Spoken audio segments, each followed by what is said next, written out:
Good morning and welcome. I do apologise, we're a little bit short-handed today, but I guess we'll make do and mend. With me is a man who needs no introduction in these parts, coming as he does about from 100 yards away where Leinster play.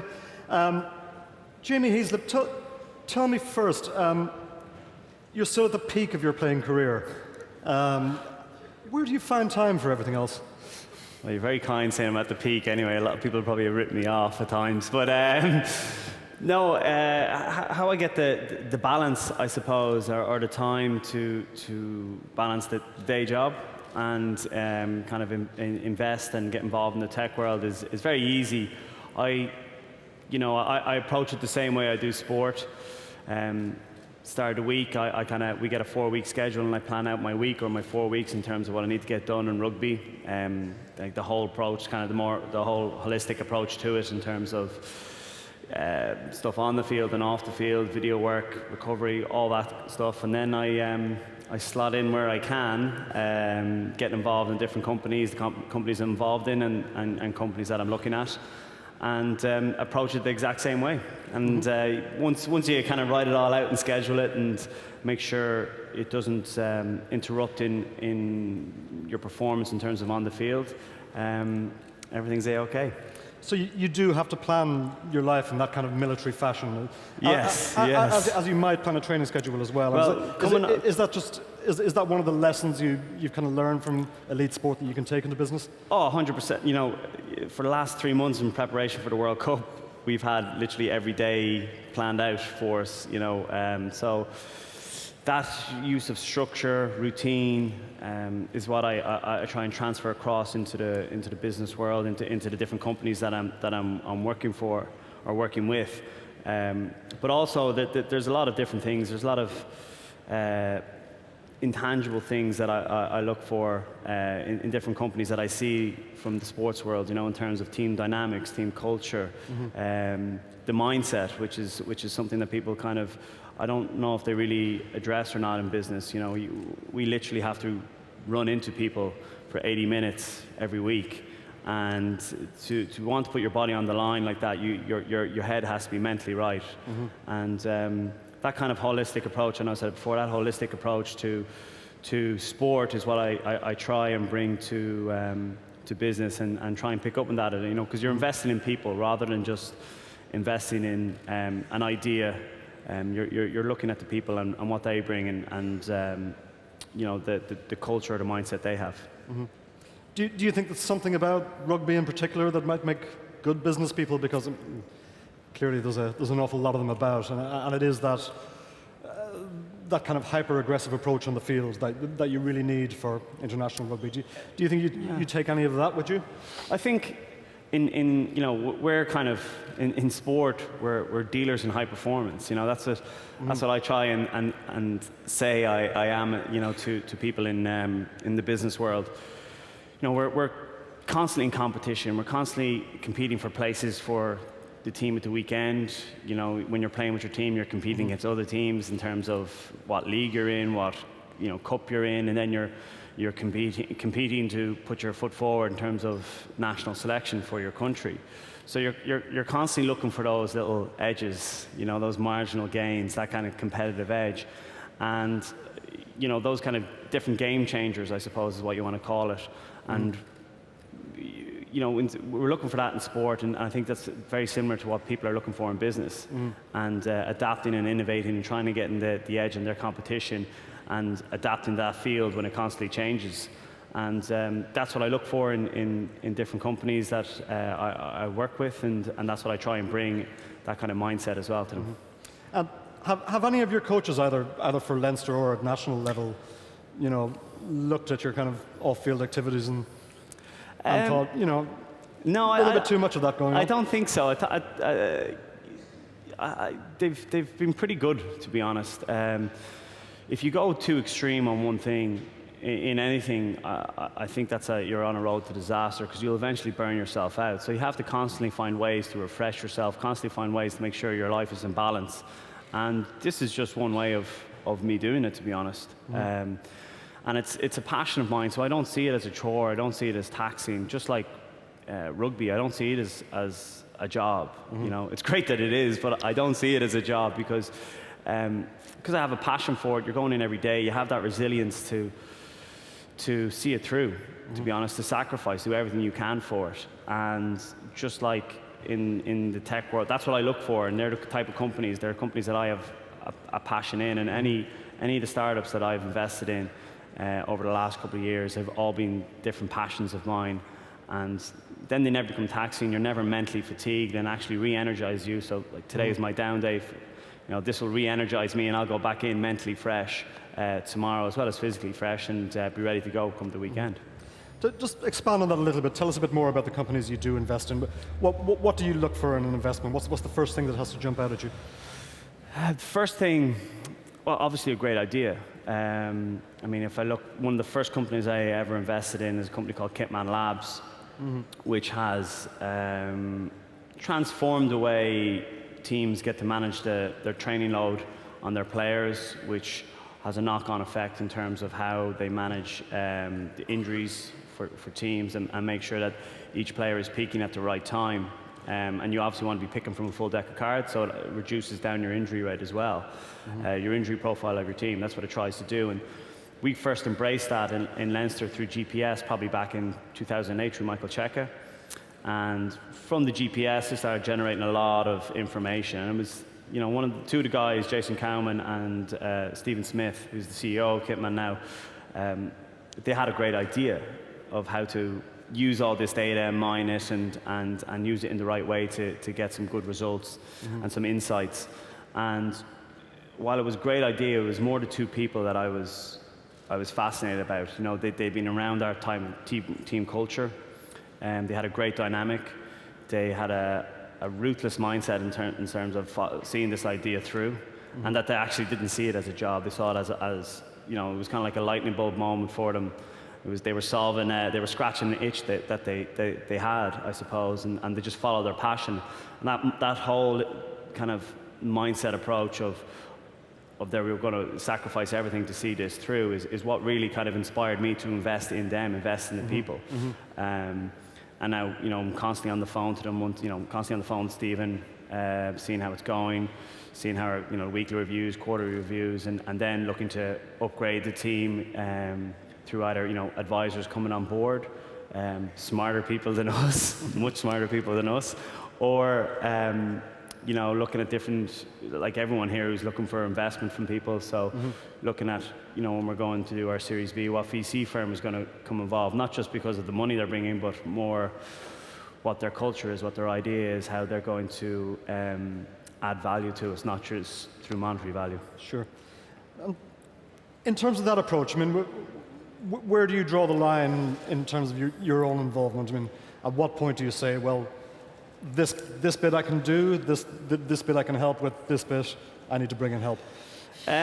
Probably a lot of things. You know, at the end of the day, I've been throwing a piece of leather around for 10 years, so there's a lot of smarter people in this room and around in general than me. So I know that, and I know, you know, in terms of, let's say, marketing or you know, actual, you know, sales or engineering or, you know, product development, all those sort of things, I don't have a rashers, I don't have a clue about, and that's okay. That's why we get really, really good people, and I'm a big believer in assembling the best possible team you can, and constantly upgrading the team, constantly making it better, looking for, you know, that kind of, I was reading all about that Kaizen approach of continual improvement. Sure. And just looking for different ways to get better through your weekly reviews, monthly reviews, quarterly reviews, you know, goal setting, and then looking at how the team dynamic works and how the culture, because culture is just such a massive thing in businesses that I think gets overlooked, and that just bleeds into everything. It bleeds into how you do your work, how you approach it, and your whole mindset into how you start your day. Sure. Now that you've kind of got a reputation as someone with a hinterland beyond sport, I mean, you probably get a lot of people knocking on your door, don't you? Well, I don't know, you make that sound so promiscuous or something, someone knocking on my door.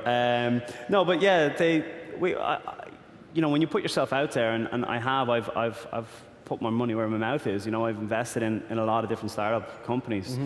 And you know, people, especially in Ireland, it's such a small community, and the tech community in general is so open that people, you know, they ping you email with different ideas, and you know, the hard thing for me at the start was actually to say no. Yeah. Initially, you think every idea is the best idea, but that's why you look to people who are smarter than you, who are in the different sectors that are coming at you, you know, with the ideas, advisors, and you lean on their experience. I mean, that's the only way you're going to learn. You learn off all other people who have been there, and that's what I do. You know, I've now I'm sitting on a board now with the Lucy Fund, and we're literally at the coalface of the startup community here in Ireland, and you're just seeing the same ideas just literally remixed, and it's the ones that kind of come from left field in an area that you didn't expect. They're the ones that are really catching your attention. But you know, I really just focus in on right now. I'm focusing in on kind of the sports world, you know, where tech meets sports and lifestyle, and how they all blend together. Sure. And in terms of your career as an athlete, I mean, you must have seen that end of preparation just utterly transformed, even over the course of your own career.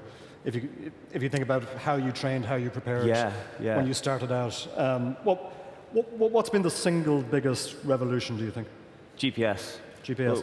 Without a doubt, the little credit card sized packs we wear just at the base of our neck has transformed the landscape through everything, to be honest. You know, we were one of the first Northern Hemisphere teams to embrace it in 2008.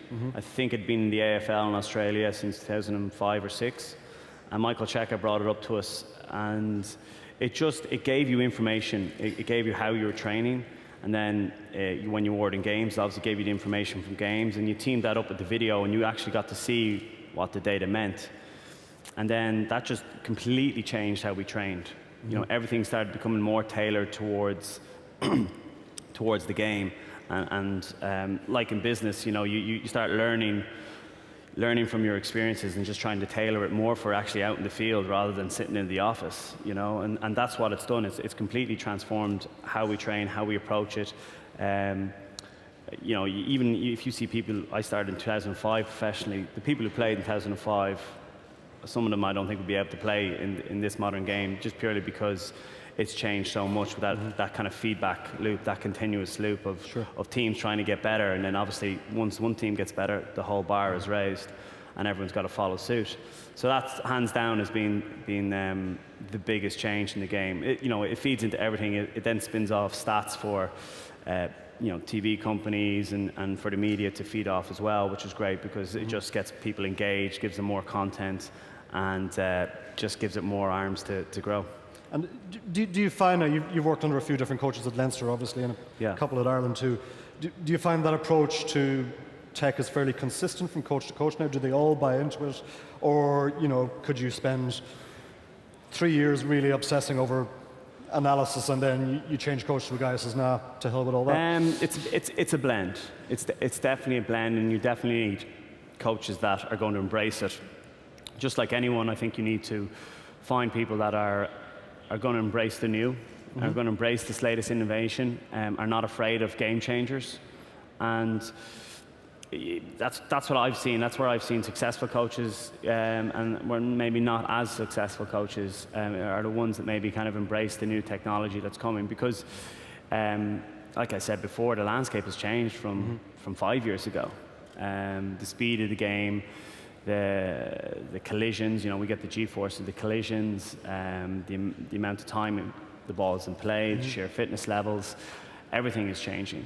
And everyone's constantly, you know, the game is videoed, the training's videoed, everything is recorded. So everyone knows what everyone's at, and they're all looking for those little marginal gains because they don't last that long until everyone else cops on. So the game is constantly innovating itself, and that's just like that's like the tech world, you know. People are constantly disrupting different marketplaces, and it's all about trying to adapt to that, learn from it, and constantly move forward. And as a result of all that, are there any secrets in rugby anymore? I mean, famously, you know, every time a World Cup came around, there would always be a story about spies in the bushes or helicopters overhead filming or cameras on the high-rise near the training ground. I mean, is Is that all pretty much rendered redundant now because general data access is so good? Funny you say that. Like our video analysts in Ireland are still paranoid to the level where they're refusing to let any of the video footage or the stuff that we've put on Sports Code upload it to any sort of magical cloud. And it's literally just on the hard drives Always on the hard drive. that they mine and on their laptops, and the laptops don't leave their site. So I think people will, if it's left lying around, I think people will take the chance. I mean, have you ever come across any instances of that kind of digital espionage in sport, maybe? No, more just old school stupidity, to be honest. People leaving, like maybe they write out their line-out sheets or they write out their moves and leaving pieces of paper lying around. It's actually the old school way, which is catching people out more often than not. Because it's like, I mean, it doesn't happen all that much, but I suppose, we just have good kind of video analysts, good people who are just constantly making sure, sweeping up after us and making sure we don't mess up. Just on that note, like before the World Cup final last week, the picture was everywhere of Michael Cheika, who you know well, and his scrum coach Mario Ledesma holding their tips in a convenient position for cameras. Bluff or deliberateness or genuine error? I don't know. To be honest, with Cheika, it could well been, but it could have well just been an honest mistake. But that's kind of the constant game people are playing with each other. I mean, they're always hearing such and such saw them training, they're doing this, and you're constantly getting these little tidbits of information. But to be honest, how we operate and how I think many companies should operate is worrying less about the competition and more worrying about yourself, and just focusing on, we focus on doing the basics really, really, really well, so that everyone else has to be up to at least that level, and then you're looking, it's down to the individual and a bit of flair and their kind of style of play, I suppose. But you do your job really well, and then the collective together is in a really, really strong place. I mean, worrying about others is just wasting energy, to be honest. And is there a slight danger that kind of flair and ingenuity are being analysed out of the game to an extent? That's all down to, I suppose, the way a team wants to play, down to the people they have, the individuals they have, and their capabilities as well. I mean, you may want to play the most exciting, throw it about type of rugby that you want, but maybe you have players that don't have that ability, that passing ability. So you have to constantly cater for what you have, obviously. And then that's what I mean, focusing on the team, and there could be guys out because of injuries, there could be on a ban, there could be whatever. You got to play with the hand that you're dealt with, and focusing on that, and not worrying about too much else. And just finally, one pure sport question, just your final thoughts on Ireland's World Cup. What does it feel like a couple of weeks later now that it's well, this is the first time I've actually talked about it. It was a bit of a roller coaster ride. Obviously, we're upset that we got knocked out in the quarterfinals in the way that we did. We kind of let ourselves down in that first 10 minutes, that first 15 minutes where you go 17-0 down against Argentina. But I couldn't be prouder of the group. We clawed back into that game, nearly won it, but then they just, it was just a mountain too high for us to climb, and they pulled away in the end. But the support we got, I mean, we set a world record in Wembley in terms of attendance at a game. The France game where we played France in Wembley Stadium with the roof closed. I think there was 70,000 Irish people in there, and probably another 100,000 out in the street. It was the most mental scene I think I've ever been involved in. It's been it was a great time for the club, for the team, and also for the game itself, because I was just reading articles this morning regarding how much viewership in terms of people watching it, and how many people got through the gates, and the game in general, and how much it's grown over the last 4 years since the last one.